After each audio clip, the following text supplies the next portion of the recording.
Mechanical engineering छात्र project multipurpose agricultural tiller. यही project को मल्टीपर्पज एग्रीकल्चरल टिलर बोली कहा जाए। यह मेकानिकल इंजीनियरिंग छात्र माने डिजाइन कर जहाँ चाषी मानू एक मेसीन द्वारा अनेक प्रकार कृषि काम कर साहाय्य करे। मल्टीपर्पज एग्रीकल्चर टिलर कौन आसतु जाना। मल्टीपर्पज टिलर होउची एक छोट कृषि मेसीन जहाँ माटी को चाष पाई प्रस्तुत करने एवं अन्यान्य कृषि काम कर मूल लक्ष्य। भिन्न भिन्न मेसीन व्यवहार करने परिवर्ते यही मेसीन रे भिन्न अटैचमेंट लगाई अनेक काम करा जाय पारे। प्रोजेक्टर मुख्य उद्देश्य आसतु जाना।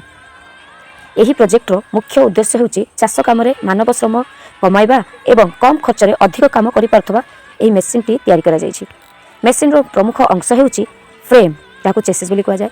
समस्त अंश को धरी रखुवा मजबूत धातुर गठित यह। तापरे 2 नंबर अंशटी होउची कंटा थिबा चक जाको स्पाइक्ड व्हील कहते माटी रे भल धरिबा पई व्यवहृत करा जाए।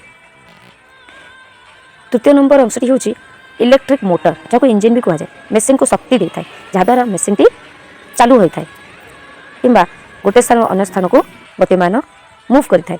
पावर ट्रांसमिशन सिस्टम जहाँ चतुर्थ अंशटी अटे। मोटर रु शक्ति को चक एवं टूल गुड़ी को पठाए। पंचम अंशटी होउची हैंडल मेसीन को नियंत्रण करने यह व्यवहृत होता है। एवं शेष षष्ठ अंशटी होउची इंटरचेंजेबल अटैचमेंट भिन्न कृषि काम भिन्न टूल लगाई पारिबार क्षमता यही अंशटीर अच्छी। यही 6टी अंशर अटैचमेंट द्वारा माने लागिबा द्वारा गोटे मेसीन जार नाम होउची मल्टीपर्पज एग्रीकल्चरल टिलर। कहीं जमी आम जाचु सब बेले आम खोजी था गोटे जिनस एमती किसी जिनस लगी रही था जहाँ से कम अलग अलग पर्याय को प्रोसेस को शेष कर कंप्लीट कर। यही मेसीन काम मुख्यतः होउची जहाँ कि निम्न कहूँ ध्यान दे शुणु। प्रथम तो यह माटी चाष करवा माने माटी को हल करवा खोलिबा बुझिपारछन कि नहीं जहाँ टिलिंग कि प्लगिंग कहते। तापर यह जतक आमर बिहन हो कि मंजी हो सीड्स हुए जहाँ बुणबार साहाय्य करे।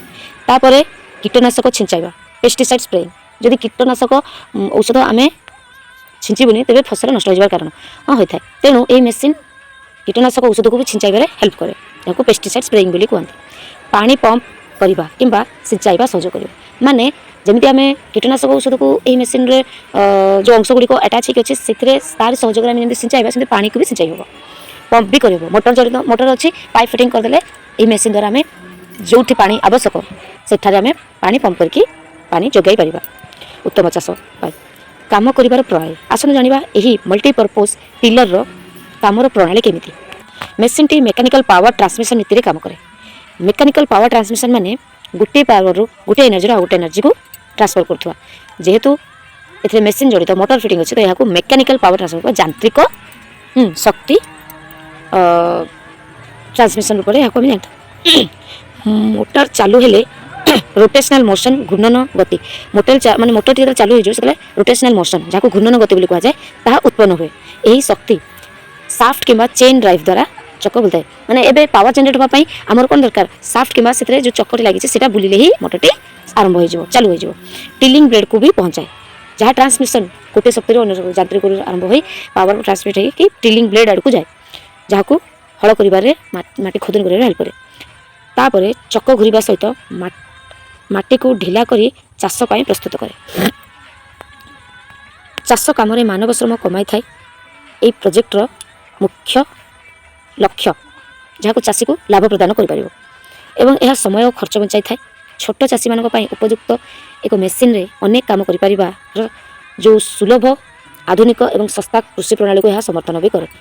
तो यही मल्टीपर्पज टिलर रो व्यवहार करने जो आमको यही 6 प्रकार लाभ आमको मिलता है। प्रथम टी हूँ चाष कम मानव श्रम कमे दिए तापर समय खर्च कमे दिए तापर छोट चाषी मान उपयुक्त होगा सहित यह एक एमतीका मेसीन जो अनेक काम गोटे समय हो पार आमको नेक्स्ट आउ अन्य मेसीन को किना पड़ोनी आवश्यकता पड़ोनी और यह आधुनिक समय को सहयोग करने सहित सस्ता कृषि प्रणाली को समर्थन करे। शेष में मुझे चाहिए मल्टीपर्पज एग्रीकल्चरल टिलर एक उपयोगी मेकानिकल इंजीनियरिंग प्रोजेक्ट यह देखाई जे किपरि इंजीनियरिंग ज्ञान को व्यवहार कर कृषि समस्या को समाधान करा जाय पारे एवं चाषी मान काम को सहज करा जाय पारे। मैंने गोटे प्रोजेक्ट जस्ट गोटे आम तार गोटे सैंपल देखु जदि सरकार चाहिए यार এই ପ୍ରୋଜେକ୍ଟକୁ ଯଦି ସେ ସ୍ୱୀକୃତ ଦେଉଛନ୍ତି ତେବେ ଆମେ ଏହାର ଉପଯୁକ୍ତ ଯେମିତି ଯେଉଁ ଅଂଶଗୁଡ଼ିକ ଯୋଡ଼ି ଯେଉଁ ପାର୍ଟ ଯୋଡ଼ି ଆସେମ୍ବଲ୍ କରି ମଲ୍ଟିପର୍ପଜ୍ ଡ୍ରିଲ୍ ମେସିନ୍ଟା ପ୍ରିପେୟାର କରାଗଲା ପରେ ଯେତେବେଳେ ଆମେ ପ୍ରାକ୍ଟିକାଲ ବେସିସ୍ରେ ଧାନ କ୍ଷେତରେ ହେଉ କିମ୍ବା ପରିବା ଚାଷ ଯେଉଁ ଛୋଟ ଛୋଟ ଯାହାର ଜାଗା ବାଡ଼ି ଅଛି ବିଲ ଅଛି ଯେଉଁଥିରେ ସେମାନେ ଚାଷ ଉପରେ ନିର୍ଭର କରନ୍ତି ପରିବା ଚାଷ କରନ୍ତି ସେ ଜାଗାରେ ଯଦି ବ୍ୟବହୃତ ହୋଇପାରୁଛି ତେବେ ଏହା ବ୍ୟବସାୟିକ ରୂପରେ ମଧ୍ୟ ଦେଶର ଅର୍ଥନୈତିକ ଆଉ ତା ସହିତ ଛୋଟ ଛୋଟ ସ୍ୱଳ୍ପ କୃଷିମାନେ ଯେଉଁମାନେ ପାଖରେ ଅଧିକ ଲାଗତ ନାହିଁ ଅଧିକ ପଇସା ନାହିଁ ଯେଉଁଟାକୁ ବଡ଼ ଆକାରରେ ଚାଷ କରିକି ପଇସା ଇନକମ୍ କରିପାରିବେ ସେ